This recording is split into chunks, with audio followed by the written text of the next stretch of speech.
자, 여러분들 계속 이어서 문제 한번 풀어보죠. 자, 다음 중에서 자본거래가 자본의 각 항목에 미치는 영향으로 옳지 않은 것은, 자, 주식배당인데, 주식배당은 이제 자본금이 증가하죠? 그 대신 이익염이 감소해요. 총자본은 불변이고요. 맞는 얘기고. 자, 주식의 할인 발행이다. 이건 이제 우리가 유상증자인데, 자본이 증가하죠? 그리고 이익염은 관계가 없어요. 주주와의 거래이기 때문에 총자본은 증가하죠. 유상증자란 말이에요. 증자. 자, 그래서 2번이 틀렸고요. 자기 주식을 취득하면 자본금하고 아무 관계없고 이익염하고 아무 관계없고 총자본은 감소하죠. 현금 배당은 자본금하고 관계없고요. 자, 벌어들인 이 쌓여있는 잉여금 중에서 지급되니까 감소하고 이익염은 총자본은 감소한다. 이렇게 되어 있고, 그 다음에 22번. 자, 재무정보 일부인데, 이 엑셀런드에 신설된 법인이에요. 배당을 지급한 적이 없고, 현재 자본에 관한 설명으로 옳지 아닌 것은, 자, 엑셀런 말에 한 주당 액면 금액은 500원이고요. 무액면 주식을 발행한 사실 없고요. 자, 법정 자본금은 거기 이 법정 자본금이라는 것은 거기 말하는 자본금을 말해요. 100만 원. 뭐 그대로 거기 뭐 100만 원 돼 있고. 그럼 100만 원인데 이게 자본금인데 요게 한 주당 액면 금액이 500원이니까 500원으로 나눠 주게 되면 이게 요걸 나눠 주게 되면 요렇게 2000주가 발행이 된 거죠. 2번도 맞고요. 그 다음에 올해 신설된 법인이기 때문에 그 쌓여있는 이익염이 올해 벌어들인 당기순이익이란 말이에요. 100만원. 자, 4번에 주당이익은, 자, 당기순이익이 100만원인데, 우리 주식수가 2000주래요. 자, 이걸 보고 우리는 EPS, 그래서 주당 순이익이다라고 하는 거죠. 주당이익. 이거 나눠 주게 되면 이것이 500원이라고 하는 것이 나와요. 그래서 거기 1000원이라고 하는 것이 좀 잘못됐다.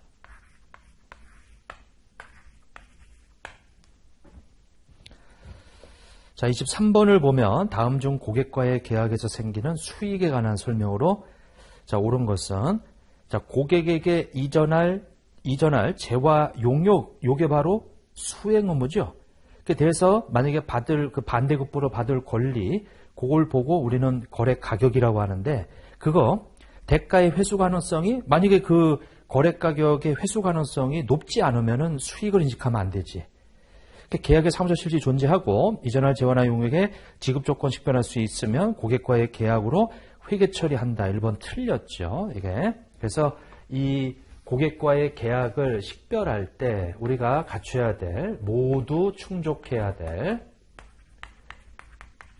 요건 5가지, 이렇게 5가지 있죠.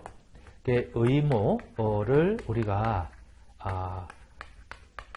그 고객과의 계약 안에 의무가 확약이 돼야 돼요. 그 다음에 권리가 식별이 돼야 되고, 이렇게 권리 식별이 돼야 되고요. 그 다음에 이제 지급 조건이 식별이 돼야지.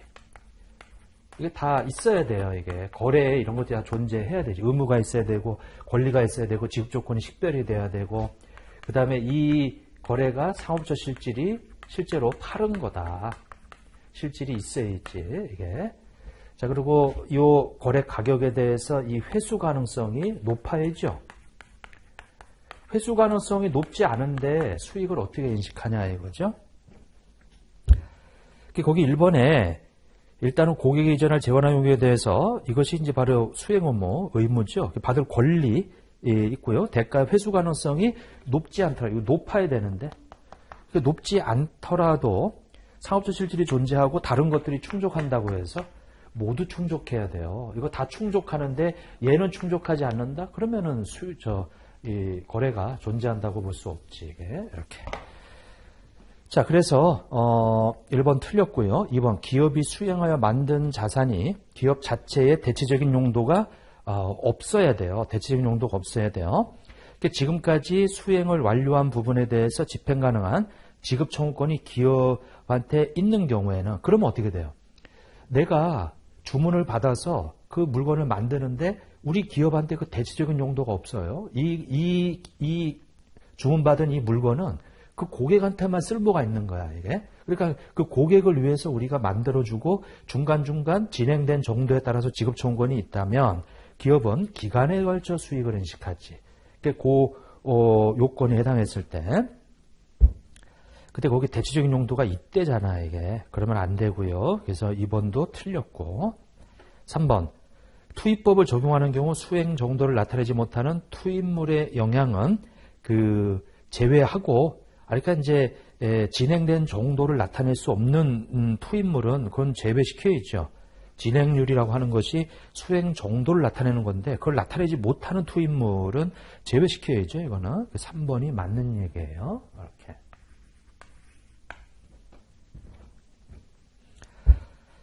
자, 4번에 기간에 걸쳐 수익을 인식하는 경우 투입법 또는 산출법 두 가지 다 포함하죠.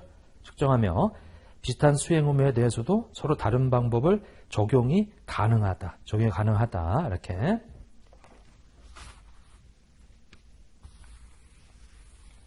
자, 거기 3번, 3번, 일단은 3번이 맞는 얘기고요. 4번에 보면은 거기 뭐가 틀렸냐면은 비슷한 수행 의무에 대해서는 같은 방법을 적용해야지. 그러니까 유사하거나 동일한 어떤 진행 정도를 나타내는 것들은 같은 이 진행률 산정 방법으로 적용해야지 비슷한데 그걸 서로 다른 방법을 적용하는 것은 가능하지 않아요. 그래서 4번은 그게 틀려서 뒤에 있는 말이 적용이 가능하다라는 말.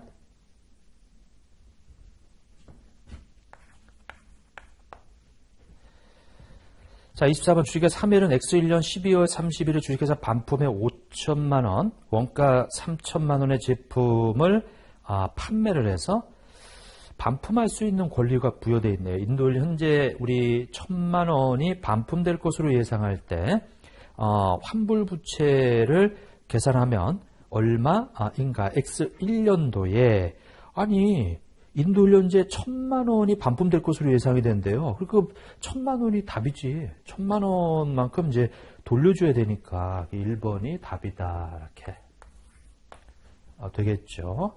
그래서 거기 이 5천만원에서 반품될 거라고 예상하면은 그것은 이 회수 가능성이 떨어지는, 회수 가능성이 높지 않잖아요, 이게. 그러니까 그거는 수익으로 잡으면 안 돼. 이게 수익은 4천만 원이 될 것이고요. 매출액이. 그 다음에 원가는 총 3천만 원 중에서 그 반품될 거로 예상하는 1,000만 원의 원가가 600이니까 그 600을 뺀 2,400이 매출 원가가 되겠죠. 이렇게. 이게 매출 원가가 되겠더라. 이렇게. 그 다음에 요 600만 원에 해당되는 요것은 반환 제품 회수권이라고 해서 권리 상태의 자산으로 잡아줘야 되죠. 자, 아무튼 1번이 답이고 이렇게. 그리고 만약에 이 X1년도에 당기순이익에 미치는 영향은 1,600이라는 매출 총이익이 이제 생기겠죠. 이렇게 이제 되겠더라. 그리고 요것은 환불부채로 잡아주는 거고요. 환불부채 이렇게 부채로 잡아주는 거고, 그리고 요 부분에 대해서는 이제 반환재고 회수권이다라고 해서 지금 우리가 회수할 수 있는 권리 상태로 이제 주는 거겠죠. 저 회계 처리로 잠깐 보여드리면 만약에 현금 5천만 원 받고 물건을 팔았는데 이 중에 4천만 원은 이제 매출로 수익을 인식하고 이렇게 이거 말하는 거예요. 그 다음에 1,000만 원은 이제 환불부채로 이렇게 잡아주는 거고, 환불부채. 자, 그 다음에 이제 이 부분에 대해서는 이제 재고 자산이 3천만 원이 이렇게. 그러니까 지금 여기 이렇게 쪼개듯이 여기도 이렇게 매출원가로 들어가야 될 부분이 2,400이고요. 600에 해당되는 반환제곱 회수권이다라고 하는 거죠. 이렇게.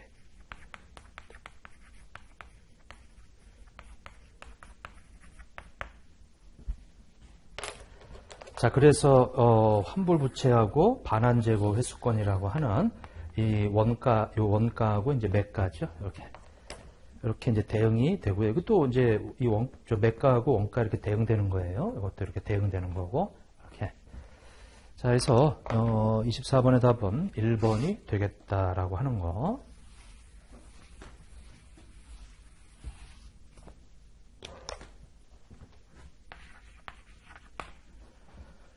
자, 25번에 보면 주식회사 3일건설 X1년 1월 1일 대전시로부터 교량건설을 우리가 총 공사 계약에 5천만 원에 수주를 했어요.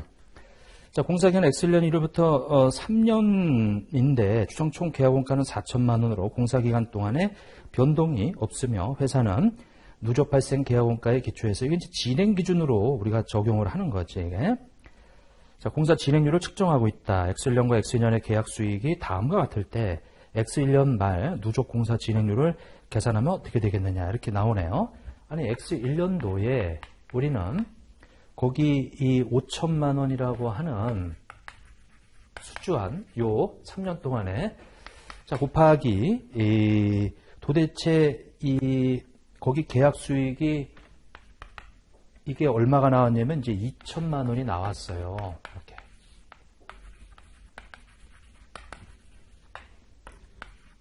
자, 이 진행률이 몇 %냐 이거죠, 이게. 그럼 당연히 이게 40%였다라고 하는 거, 이제 그것을 우리가 알 수가 있죠. 근데 거기 추정 총 계약 원가가 4천만 원이니까 이것이 4천만 원인데 1,600이라고 하는 단기에 발생한 이 누적 원가가 이제 첫 번째 연도니까 1,600이에요. 그게 이제 이것이 누적으로 이렇게 돼 있고요. 자, 그 다음에 그 다음 연도에 X2년도에 곱하기 자 저번 연도에 2,000을 잡아놨고요. 그렇게 해서 이번 연도에 나온 X 2년도에 1,500이라고 하는 거 이렇게. 그럼 이제 누적으로 이게 3,500이거든요. 이게 그 누적으로 3,500이 나오려면 이게 70%가 돼야 57에 35에서 2,000을 빼서 이렇게 된단 말이에요. 이게. 그러니까 당연히 요거 70%라고 하는 것이 4번이 이제 답이 되겠더라.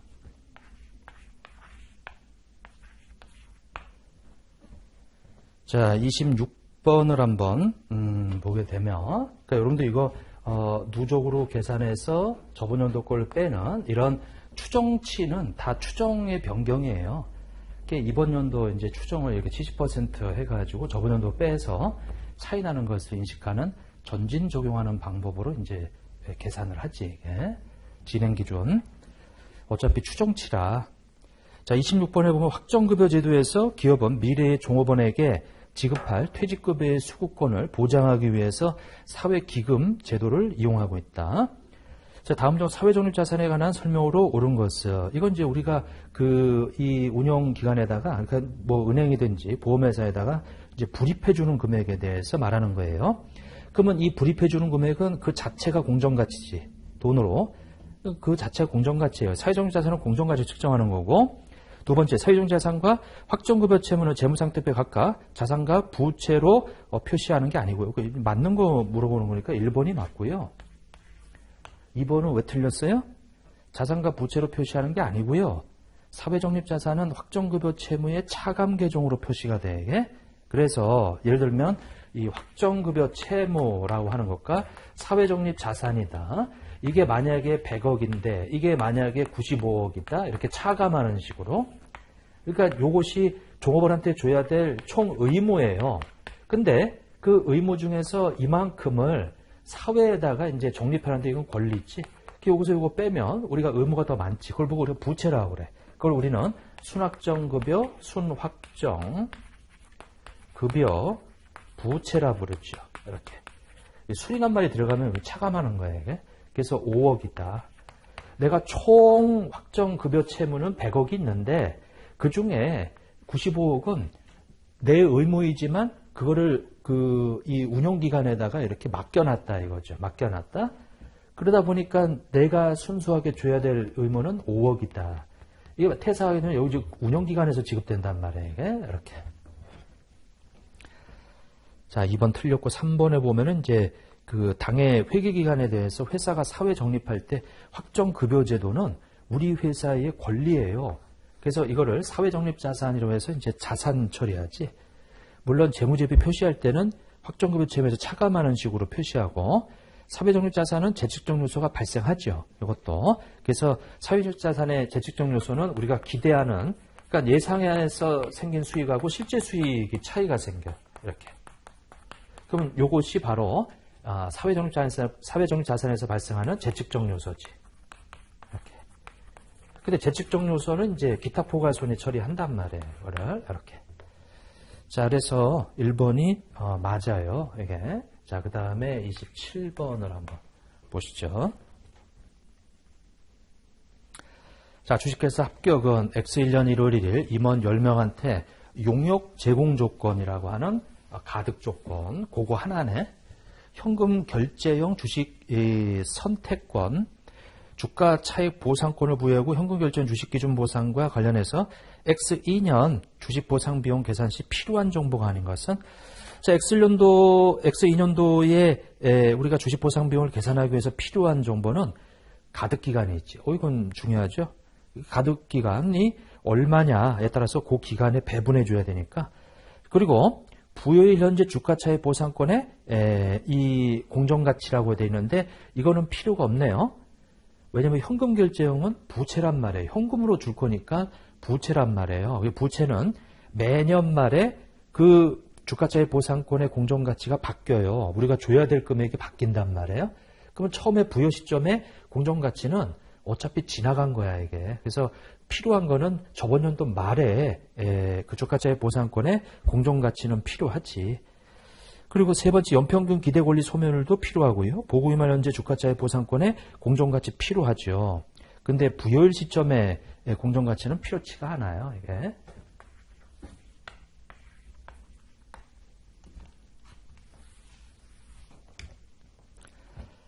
자, 28번 주식회사 3.1의 X1년 법인세와 관련한 세무조정사항은 다음과 같다. X0년 12월 31일 현재 이연법인세 자산과 이연법인세 부채의 잔액은 없었다. 이렇게 되어 있네요. 자, 그리고 X1년도 포괄손익계산서의 법인세 비용은 얼마인가 이렇게 나와 있고 법인세율은 30%고요. 이후 변동 가능성은 없다고 가정한다. 자, 법인세 비용 차감 전 순이익이 200만 원이 있어요. 자, 접대비 한도 초과액 5만 원은 이제 송금불산의 기타 사유효출, 영구적 차이죠. 감가사비 한도 초과, 송금불산이 둘 다 송금불산입인데 접대비는 기타 사유효출, 감가사비 한도 초과는 유보. 요것은 미래에 마이너스 유보로 이제 이렇게 반대로 없어지겠죠. 자, FBPL 금사 평가 손실 2만 원이다 라고 하는 거, 송금불산이 이것도 유보, 이건 나중에 또 마이너스 유보로 이렇게 될 거예요. 자, 그러면 가장 먼저 과세소득을 구하게 되면 이 금액이 다 가산돼야 되네. 그러면은 얼마가 되면 이제 215만 원이라고 하는 것이 되어서 거기다가 세율은 변동이 없네. 30% 이렇게. 그러면 이제 64만 5천 원이다 이렇게 되고요. 자, 그 다음에 이제 기초는 제로. 요건 이제 64만 5천 원이라고 하는 것이 이제 첫 번째 당기법인세 부채가 되겠다. 그 다음에 이제 두 번째는 기초 없죠. 세 번째 기말인데 기말은 요 세 가지가 다 15만 원인데 앞으로 없어질 거란 말이에요. 요 곱하기 30%다라고 하면은 45,000원이라고 하는 이연법인세 자산이 이제 잡힐 거예요. 45,000원이다 이렇게. 그러면 이제 변동분은 이연법인세 자산이라는 게 45,000원만큼 증가가 된 거예요. 이게. 그럼 다섯 번째 법인세 비용은 자, 이연법인 자산은 자산의 증가니까 45,000원. 단기법인세 부채는 부채이죠. 645,000원 이렇게. 그래서 60만 원이라고 하는 것이 이제 되겠더라. 그러면 거기 다시 한번 보죠. 엑셀년도 법인세율은 30%고요. 200이고 접대비한도 초과 요것 때문에 좀 틀렸네. 요건 영구적 차이이고 요건 일시적 차이가 두 가지만 가지고 했어야 되는데 그게 좀 실수했네 이게. 그럼 요거 3만 원이다. 요거 3만 원. 요거는 대상이 아니에요. 이거는 3만 원으로 이렇게 바꿔주게 되면 61만 5천 원 이렇게 법인세 비용을 물어보니까 3번이 답이 되겠더라. 이렇게. 이제 순서대로 과세소득을 구해서 단기법인세 구한 다음에 이연법인세 자산부채의 변동분을 구해요. 그때 45,000원이 변동했어. 여기 45,000원. 근데 이거 45,000원 이것도 아까 요걸 좀 잘못 봐서 그래요. 3만원, 3만원 이렇게. 요것이 3만원이 증가됐다. 자산의 증가, 부채의 증가. 차이가 이제 법인세 비용이다. 라고 하는 거. 그래서 이제 3번이 답이 되겠네요. 자, 그 다음에 29번을 한번 보세요. 자, 다음 중에서 법인세 회계에 관한 설명으로 옳지 않은 것은 이연법인세 자산은 비유동 자산으로만 계상하죠. 이연법인세 부채도 비유동 부채로만 계상하고, 자, 가사나 일시적 차이 사용할 수 있는 미래 과소득의 발생 가능성이 높아야 이 가사나 일시적 차이는 이연법인세 부채와 관련된 거예요. 이거는 발생 가능성을 검토하지 않지. 그래서 3번이 옳지 않다, 틀렸다. 자, 네 번째, 일시적 차이가 소멸될 것으로 예상되는 기간에 과소득에 적용될 것으로 기대는 평균세율을 가지고 왜냐면 그것만큼 이 세금 효과가 있으니까 그게 이 자산 부채로 잡혀야 돼. 이게. 자, 그 다음에 이제 30번. 자, 주 3일은 X 1년 1월 1일에 액면 금액이 10만 원이고 액면 이자율이 연 10%의 3년 만기 사채를 95196에 발행하였다. 이자 지급은 매년 말이고요. 그 다음에 유효자율은 유효자법으로 사채를 많이 생각하고 유효자는 12%래. X1년, X2년에 유사채 관련한 이자 비용을 각각 만 원씩 인식했네. 잘못했죠. 만 원이라고 하는 것은 액면 이자율이에요.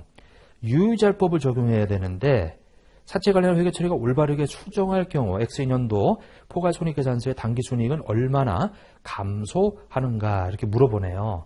그러면 X1년도, X2년도 자 원래 12%라고 하는 유효 이자율로 95,196 곱하기 12% 하게 되면 11424 근데 회사는 액면이자로 이자를 계산했어요.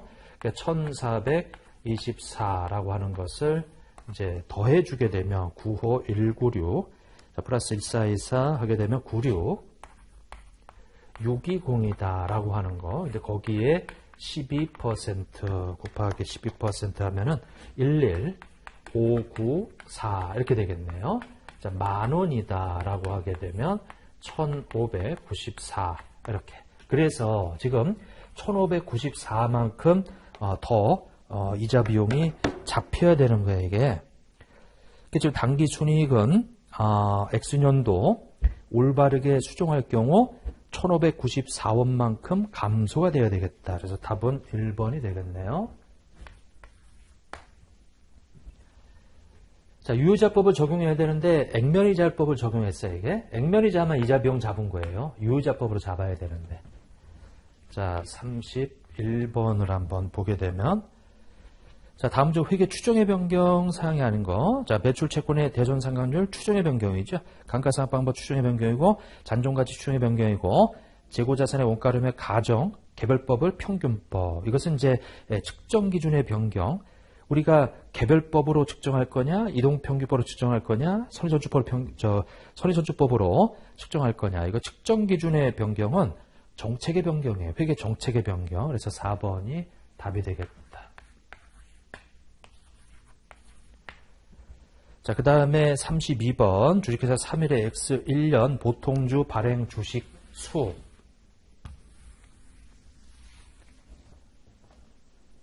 변동사항은 다음과 같다. X 1년의 당기순이익이 350만 원이고 우선주 배당금이 25만 원일 경우, 그러면 먼저 분자부터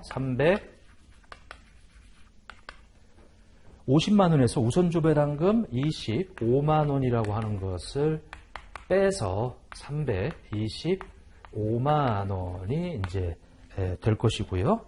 X1년의 기본주당 순이익을 계산하면 얼마인가 이렇게 나와 있는데, 자, 이것은 1월 1일 날 기초의 유통보통지수가 12,000주고요. 그 다음에 3월 1일 날 공정가치로 3,000주, 7월 1일 날 자기 주식을 3,000주를 취득을 했네. 자, 이제 가중을 하죠.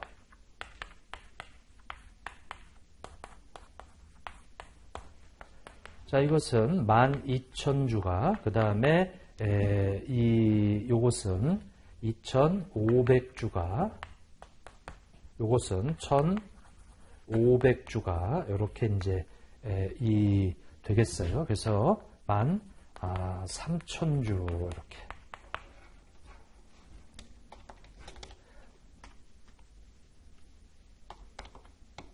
자, 그러면은 250원이라고 하는 주당 순이익이 계산이 되겠네요. 이렇게.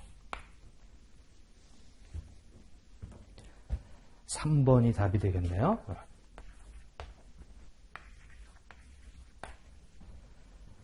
자, 그 다음에 33번을 한번 보게 되면 다음 중 관계기업 투자 주식 회계 처리에 관한 설명으로 옳지 않은 것은 1번 유의적인 영향력에 판단하는 이 지분율 기준과 실질 영향력 기준 두 가지가 있죠.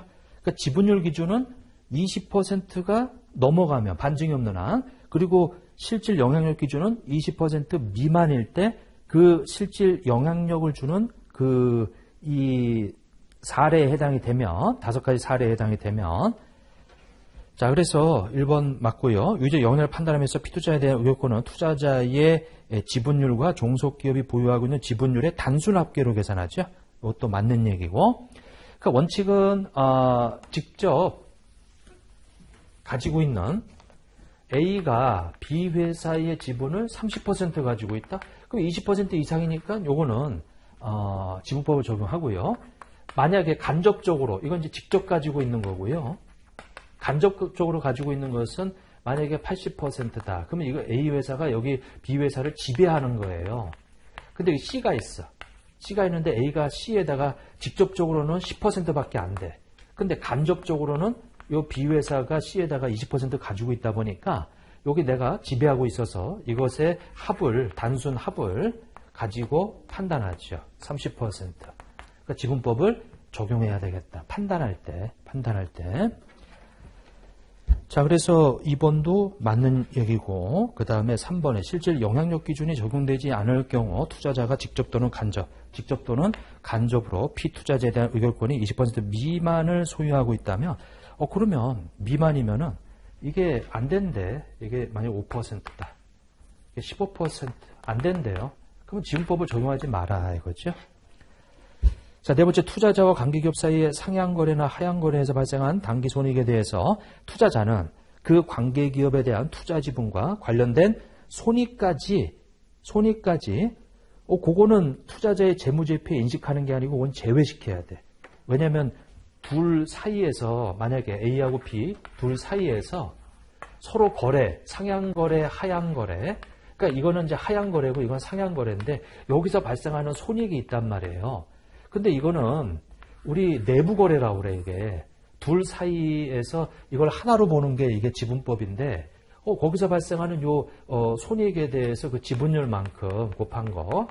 자, 그거는 제외시켜야지. 거기 지금 그거까지 인식한다고 되어 있는데 그거는 제외시켜야지. 오히려 반대로. 왜냐면 이제 둘 사이에 하나로 보기 때문에 오른쪽 주머니, 왼쪽 주머니.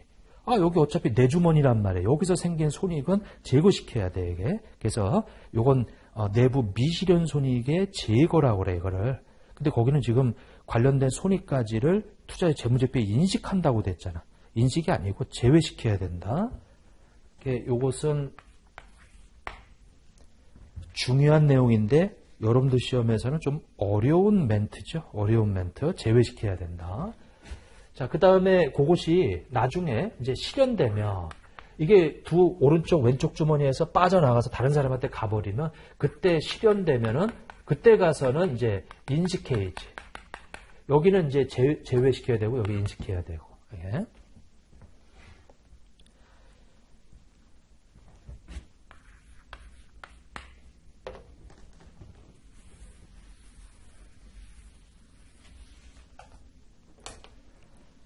자, 그 다음에, 거기 잠깐 다시 한번 보면, 요거 좀, 이렇게 돼 있으면, 여기 이제 투자자가 있고요.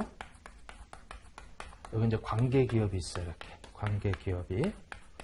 자, 근데 투자자가 관계기업의 지분을 30% 가지고 있네? 그래서 지분법을 적용해요.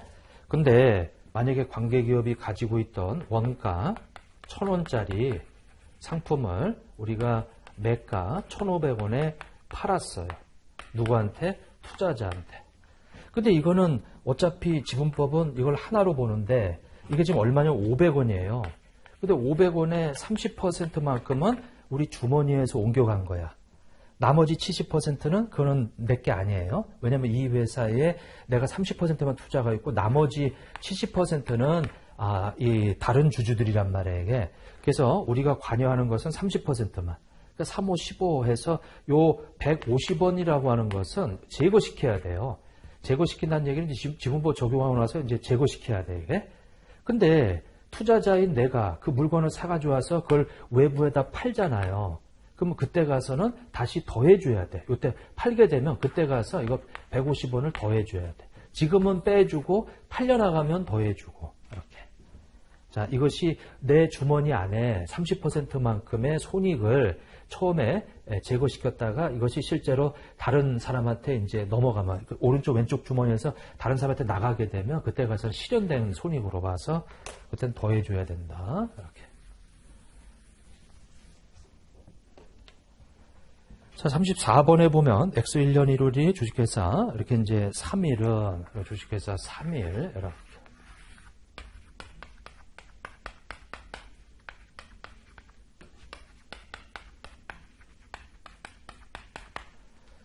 주식회사 용산의 보통주 30%를 이렇게 해서 이제 30%를 이렇게 얼마 주고 80만 원 주고 취득을 했어요. 이게 유의적 영향력을 행사하게 됐대요. 취득 당시 주식회사 순자산 잔부 공정가치 200이래요. 그럼 200에 30% 60만 원인데 60만 원인데 왜 80만 원 주고 샀냐? 그럼 20만 원 더 줬단 말이에요. 그럼 그 20만 원은 영업권이지. 요 80만 원 중에 20만 원은 영업권 때문에 인식한 거예요. 자, 그랬다가 그 밑에 보니까 X년도 12월 31일 날 자본금은 변동이 없고요. 이익요금이 110에서 130으로 얼마가 변동했어요? 20만 원만큼 여기 지금 변동했어요, 이게. 이렇게. 그럼 그 20만 원에 30%도 내가 같이 움직여야지. 6만 원이죠. 이렇게. 6만 원만큼 또 나는 지분법 이익이라고 해서 단기 손익에다가 6만 원을 또 반영시켜줘야지. 그러니까 내가 예금 통장, 주식회사 용산이라고 하는 예금 통장에 30% 80만 원 넣어놨어요. 근데 거기서 이 통장에 이자가 20만 원이 생긴 거야. 그럼 20만 원 생기면 통장에서 빼지만 않았지? 그건 내 거란 말이에요. 그래서 6만 원만큼 늘려주고 그만큼 내가 수익을 잡아주는 거지, 이게. 이렇게. 그리고 나중에 그 통장에서 내가 이 배당이라는 명목으로 빼내면은 그건 내 원래 통장에서 원금을 회수하는 거지. 이게 그렇게 그런 시각으로 보는 게 지분법이란 말이에요. 이게. 그리고 문제에서 물어보는 것은 단기 이 관계기업 투자 장부금액? 장부금액은 80에다가 이제 6만 원 더하면은 80 6만 원이 이제 돼 있겠죠. 그래서 2번이 답이다. 이렇게. 근데 만약에 지분법익으로 인식할 금액은 6만 원이 답이 되는 거예요. 이렇게. 자, 그 다음에 35번. 자, 기능 통화를 결정할 때 우선적으로 고려해야 할 주요 지표. 옳은 것은 자, 1번에 재무 활동으로 조달되는 통화가 아니고 그 기능 통화는 우리가 이 팔려고 하는 재화 용역의 공급 가격에 주로 영향을 미치는 통화가 기능 통화에서 가장 주요 지표죠. 이게. 그래서 2번이 답이에요. 자, 다음 주 파생상품과 관련한 위험 회피 회계에 관한 설명으로 옳은 것은 공정가치 위험 회피 적용하는 경우는 손익은 단기 손익이지. 위험 회피 수단 항목이 미래에 예상되는 거래로서 당해 거래에 따른 미래 현금흐름 변동을 상쇄하기 위해서 파생상품을 이용하는 거, 그것이 이제 우리 공정가치 위험 회피 회계. 근데 미래 예상되는 거래 있잖아요. 이거는 현금흐름 위험 회피 회계예요. 공정가치 위험 회피 회계가 아니고. 그러니까 이제 이 어떤 확정된 우리 계약이라든지 자산 부채 있잖아요. 내가 가지고 있는 자산 부채. 그 관련해서는 공정가치 변동에 대한 위험 회피 회계고, 미래 예상되는 거래는 미래에 우리가 예상되는 거래에 쓰이게 될 그때 지출하거나 들어오게 될 현금흐름에 대한 위험 회피 회계예요. 미래 예상되는 거래는 미래 현금흐름 변동을 상쇄하기 위한 것은 현금흐름 변동 위험 회피 회계예요. 틀렸어요. 그래서 3번 현금흐름 위험 회피를 적용하는 경우 위험회피 수단에 대한 손익 중 위험회피의 효과적인 부분은 기타 포괄 손익, 효과적이지 않은 부분은 단기 손익. 그 두 가지. 자, 해외 사업장 순투자도 마찬가지예요. 위험회피 효과적인 부분은 기타 포괄 손익, 효과적이지 않은 부분은 단기 손익. 그러니까 3번과 4번 똑같이 효과적인 부분은 기타 포괄 손익, 효과적이지 않은 부분은 단기 손익이다. 그래서 4번이 맞는 얘기다. 자, 37번.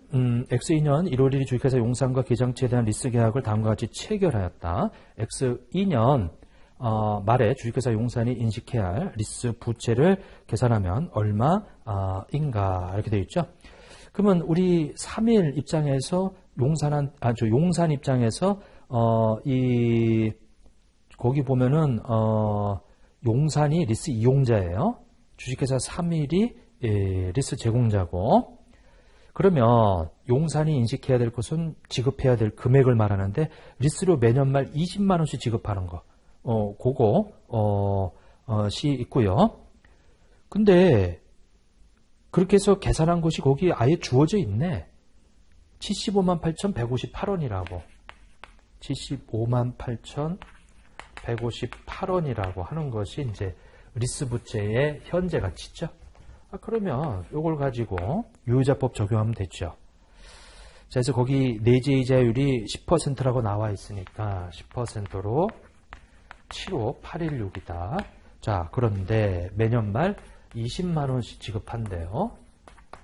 그러면 요거 관련한 이자가 요만큼인데 실제로 20만 원을 주니까 얼마가 더 준 거예요? 12만 4,184원이 더 나간 거지. 그러면 그것은 원금 20만 원 중에서 이만큼은 원금이고 이만큼은 이자란 말이에요. 이게 758158. 자, 마이너스 124, 184 하면은 6, 3, 3, 9, 7, 4예요. 그런데 지금 그 문제에서 물어보는 게 X2년 말의 리스 부채 금액을 물어보니까 633, 974 요만큼이 남아있는 거지. 3번이 답이 되겠더라. 이렇게. 자, 38번에 자, 현금흐름표에 관한 설명으로 옳지 않은 것은 자, 간접법을 적용해서 표시한 영업활동 현금흐름은 직접법에 의한 영업활동 현금흐름에서는 파악할 수 없는 정보를 제공하기 때문에 미래연금을 추정하는데 미래연금을 추정하는데 유용한 방법은 직접법이에요. 근데 여기는 간접법이 그렇다고 되어 있으니까 1번이 틀렸지. 자, 이번 영업활동 맞고요. 투자활동 맞고 현구름표는 세 가지 활동으로 분류해서 보고 하고요. 그 다음에 39번.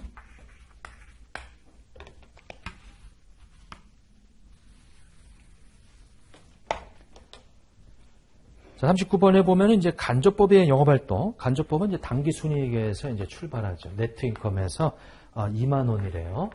그럼 여기 들어가 있는 이 관계 없는 것들, 감가상각비 4,600원 더해서 없애버리고, 그 다음에 유용자산 처분이 2,400원 빼서 없애버리고, 그러면 영업활동의 현금만 남아요.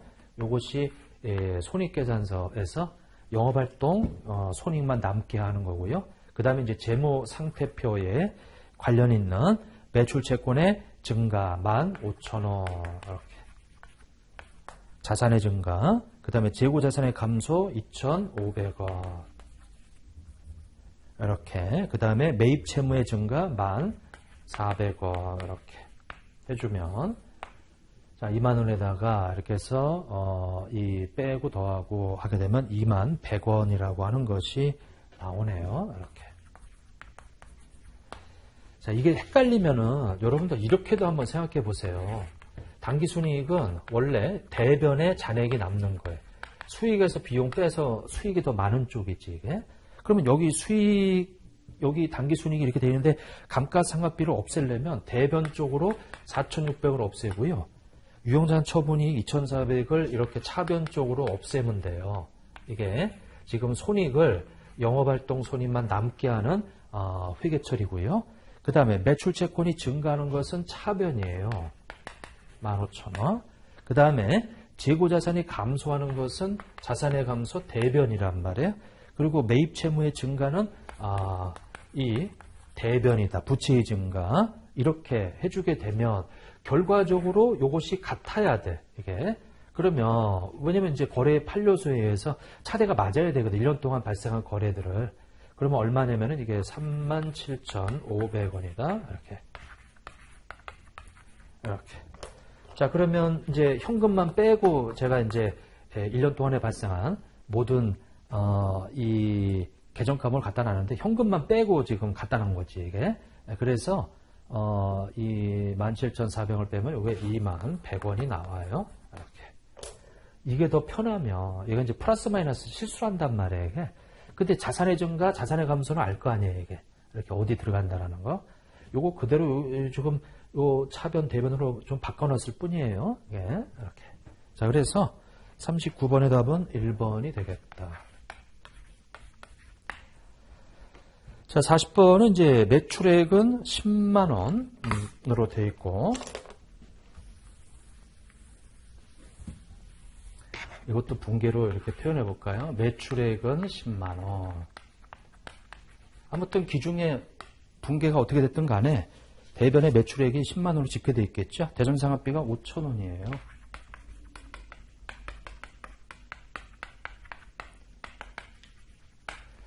그리고 매출채권이 1년 동안에 5,000원이 증가됐어.